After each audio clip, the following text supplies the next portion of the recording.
I'm Keith Olbermann, and this is The Resistance. Let me apologize again to the world, particularly to the United Kingdom, on behalf of the United States of America. Donald Trump is not of sound mind. We are working to correct the problem as soon as possible. Amid all that he creates, mass confusion, charges of corruption, hints at collusion, there is a stark reality. In almost any other job in this country, assuredly in any other private sector job, no matter the financial cost, no matter the upheaval, no matter the blowback, Donald Trump, our national embarrassment, our international disgrace, would have been fired by now. His complete incompetence, his complete failure, and his complete inability to see his incompetence and his failure as anything except personal brilliance would get him fired everywhere from the boardroom at Microsoft to the deep fryer at McDonald's. At least 7 dead and 48 wounded in terror attack, and Mayor of London says there is no reason to be alarmed. The Mayor of London did not say that. Londoners will see an increased police presence today, and over the course of the next few days, no reason to be alarmed. One of the things the police and all of us need to do is make sure we're as safe as we possibly can be. Mayor Khan was urging Londoners not to be alarmed at additional police presence. Trump proclaimed himself the law and order candidate.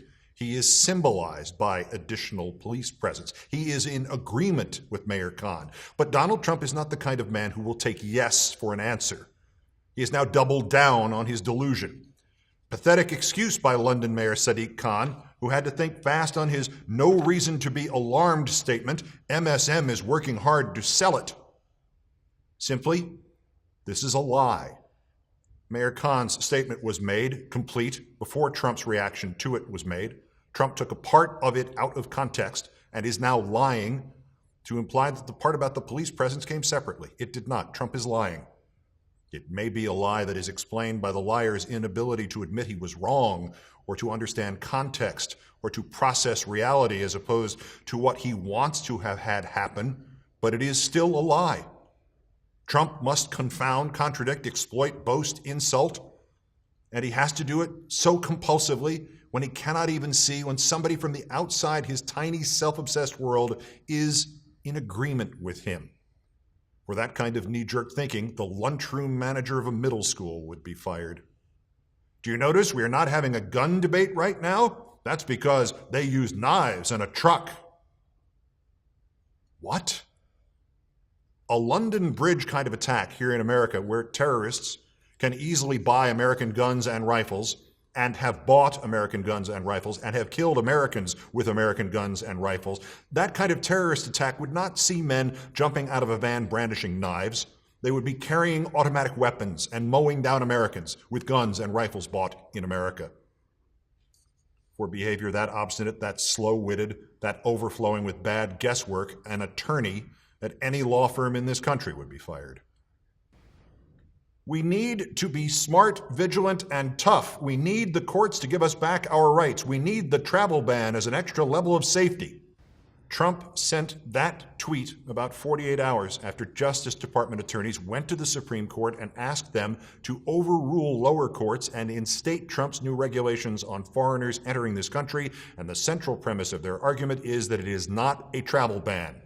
And Trump not only publicly cuts their legs out from under them, but reminds the Supreme Court justices that one of the reasons the travel ban was stopped by the other judges was that while the lawyers insisted it was not religious-based nor a travel ban, Trump and his associates made and kept making public comments about how it was religious-based and it was a travel ban. And then he doubled down on this. People, the lawyers, and the courts can call it whatever they want, but I am calling it what we need and what it is, a travel ban. Were he the head of a company that had decided upon a vital policy and a strategy to defend that policy legally, and he had acted so contradictorily and destructively to that policy, the CEO of any Fortune 500 corporation in this country would be fired. Despite the constant negative press, COVFEFE. Those of us who are repelled by this man got a rare laugh at that absurdly meaningless, stupid tweeting mistake. But meanwhile, Trump and his littlest flying monkey, Sean Spicer, actually tried to seriously claim that was some kind of brilliant communications strategy, intended perhaps to distract and confound his critics. But neither side fully understood the nightmare behind all of this. The man acting as the President of the United States went to his favorite platform of public communication at 12:06 a.m. prevailing local time, got to the 43rd character and the 6th word of a tweet, misspelled something, probably the word coverage, and somehow managed to hit send. The meaninglessness, the lack of focus, the carelessness, the self-pity, the irresponsible redefinition of the language itself that has symbolized this fifth-rate administration from the moment of Trump's inaugural address onwards was summarized in 5 words plus some kind of typographical error. And no great leap of imagination is required to presume that it was disseminated because just as he misspelled coverage, he suddenly, phone in hand, fell asleep or otherwise lost awareness and pressed send or reached for delete and instead hit send and then fell asleep or otherwise screwed up and checked out. And Trump said nothing about this remarkable and sudden disconnect from reality for 6 hours. And when something was finally said, it was a lie a kindergartner wouldn't believe. And the context is lost as well. Just 2 nights earlier, he had tweeted, "The fake news media works hard at disparaging and demeaning my use of social media because they don't want America to hear the real story." Evidently, that real story is kofeve.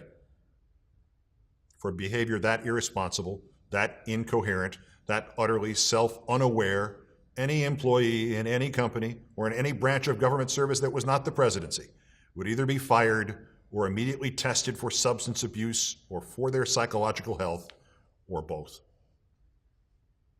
For more than a year, I have anguished over what's wrong with Donald Trump. Stupidity, madness, evil, disease, injury.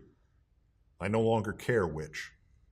Attacking a mayor who agreed with him, attacking him again, and in so doing, attacking a city still reeling from a terrorist attack, insisting on a travel ban while his lawyers are trying to convince the Supreme Court it is not a travel ban, announcing he doesn't care what the lawyers call it, and threatening the courts, tweeting gibberish while half asleep or half conscious or half sane.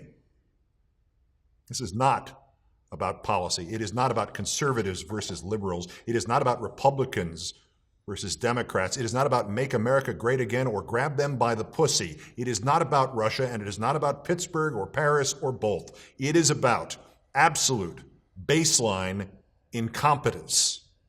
We all know that we have occupying the office of the President of the United States a man doing the simple, easy, isolated, no-brainer parts of the job so badly, so strangely, so destructively, even to his own perverse goals, that were he in any other job in this country, somebody would have fallen back on Trump's hackneyed television catchphrase. They would have invoked that nit-witted blurt that made him famous to many, infamous to others, and plausible to just enough of this country. And we would be freed from this self-perpetuating nightmare of a chief executive who cannot even handle Twitter, let alone reality. Resist. Peace.